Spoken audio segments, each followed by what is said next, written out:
Hello! Hi! అందరికీ నమస్కారం. బెంగుళూరు మహానగరంలో రూ. 5కే భోజనం. నమ్మలేకపోతున్నారా? హోటల్‌లో కాదండి.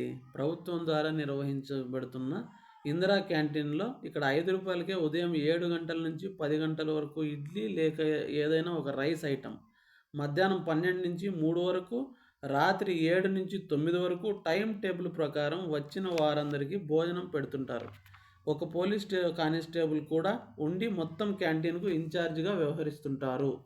ఈ విధంగా ప్రభుత్వం ప్రజలకు, ముఖ్యంగా చిరు ఉద్యోగులు అవసరాల నిమిత్తం పట్టణానికి వచ్చే, వైద్యం కోసం పట్టణానికి వచ్చే ప్రజలకు ఇలాంటి వాటి వల్ల చాలా సంతోషపడుతుంటారు. ఇక మన ఆంధ్రప్రదేశ్‌లో కూడా ఎక్కడెక్కడ ప్రభుత్వం అన్నా క్యాంటీన్‌లను రీఓపెన్ చేసిందో, మొదలెట్టిందో కామెంట్స్ ద్వారా తెలియచేయండి. ఈ వీడియోను బెంగుళూరులో ఉన్న మీ వాళ్ళు ఎవరైనా ఉంటే వాళ్ళకు షేర్ చేయండి, ఉపయోగపడుతుంది. ఇక నేనైతే రూ. 5 ఇచ్చి 3 ఇడ్లీలను తీసుకునడం జరిగింది. చాలా బాగుందండి. ఇక చివరగా నా ఛానల్‌ని సబ్స్క్రైబ్ చేసుకోండి. బెల్ బటన్ నొక్కండి.